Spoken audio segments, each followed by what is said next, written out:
got a bone to pick with Apple TV Plus and how they rolled out Spike Lee's highest to the lowest with Jeffery Wright, A$AP Rocky, and Denzel Washington.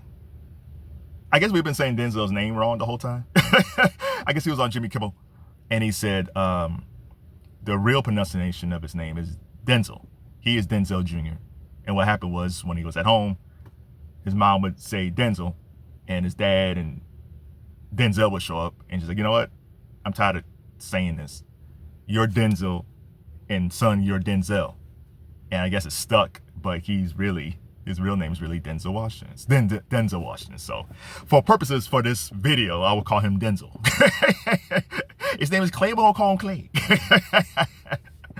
And Denzel Washington.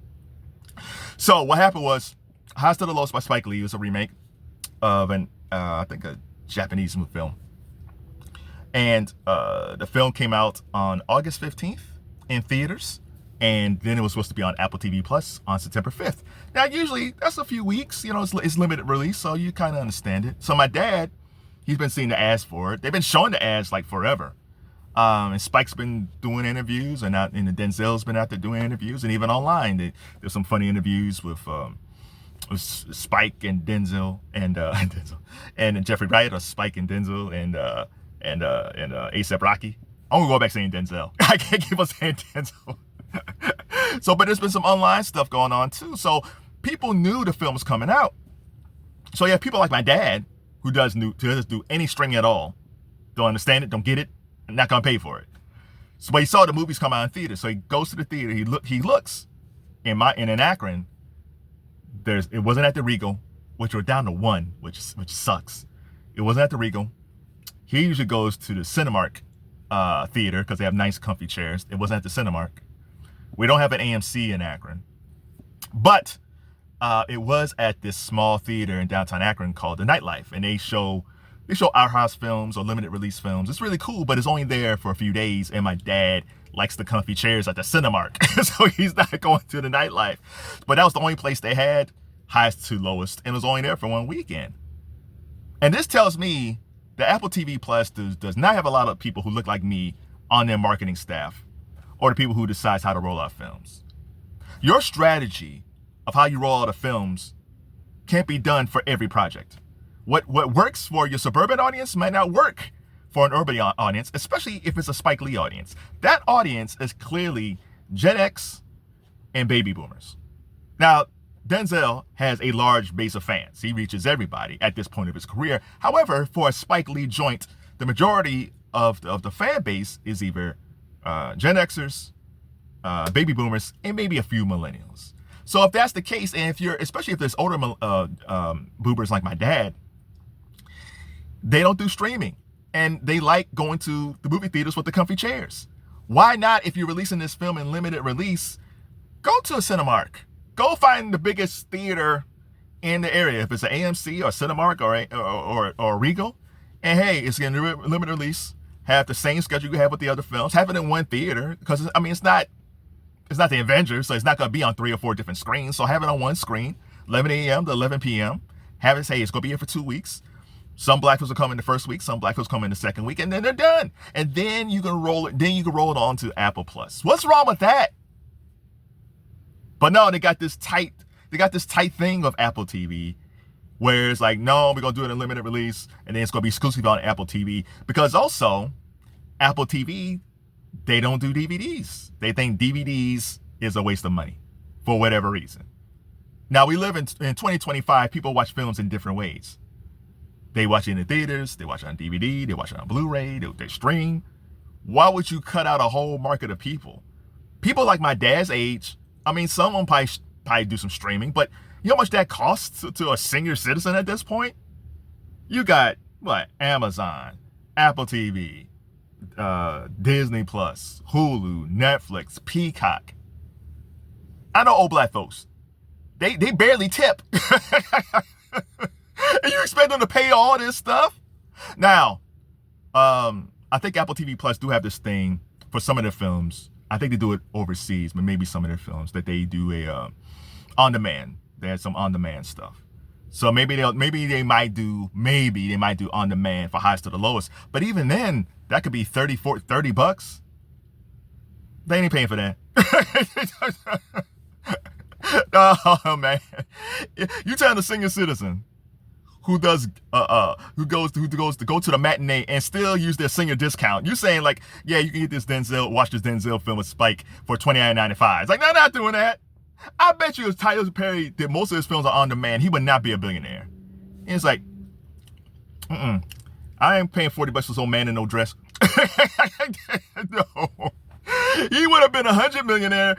Tyler Perry definitely wouldn't be a billionaire if all his films was for $29.95 on demand. Apple Plus, I mean this with peace and love, man. You need more diversity when it comes to your staff. Because a sensible person, especially if it was like a Gen Xer, you know, who maybe understands millennials and understands baby boomers, they would say like, this rollout is not going to work with them. These people, yeah, you can't have it in just limited release. Let's just have a regular rollout like we do with most films and have it in theaters for 3 weeks and then put on Apple TV. And what's the rush of putting on Apple TV? The film could be a hit. Sinners was a huge hit. Now again, it's a different film than Sinners. But if you love Sinners and then you see this Spike Lee film coming, it's like, oh, let me go check that out and see what that's like. And the film could actually have done well. And you keep it in theaters, then you roll it, then you push it back to put on Apple TV. Because they co-produced the film. The film was produced by A24. I love A24 has put out some great films, man. They are a fantastic film company. I don't even know who runs A24. They're so good at this. They get so good at just finding projects. They don't all hit, but when they hit, they hit. It's really good. So A24 produced it, and they co-produced it with Apple Films. And the budget was $50 million. That's why the film looks so luxurious and grand, because they had $50 million. You gave Spike $50 million to play around with, and it worked out. Probably half of it probably went to Denzel. But overall, it looks great. But the problem with that is because A24 doesn't do all this with their projects. Usually when A24 do their projects, these usually is in theaters and they end up on HBO, Netflix, and things like that. But once you do a partnership of something like Apple Plus, it's exclusively on Apple. So you're not going to see it on HBO or Cinemax or Showtime. Like I said, they'll probably end up doing it maybe on demand. But like other films, like Sinners is on, I think it's on HBO now. And I think it might be also on Paramount Plus. I don't know why Apple got this thing. I think it's because of subscribers. They want to have more subscribers. They want you to subscribe. Screw that, man. There should be, every time there's a rollout, you should have a specific plan for your rollout. I believe when it comes to Latin films, because we don't know when Latin films come out, there's probably a ton of Latin films that's all around us and we don't know. Especially if we're not Latino or Latina. But I bet you when it comes to Apple Films and the Latin originals, I bet you they have a different plan. Because Latin people are not a monolith. Some people go to theaters. Some people stream.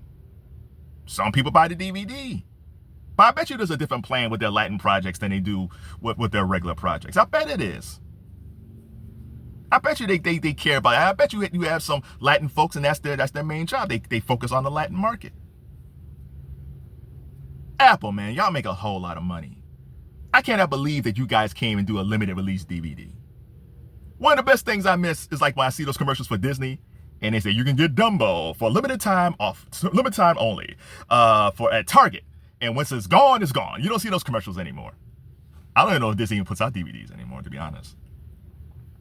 But they could have done that with Highest to the Lowest. There's a lot of black people who don't have Apple Plus TV, who are not going to get Apple Plus TV, and then probably never going to see Highest to the Lowest. Why not for a limited time offer for Christmas time?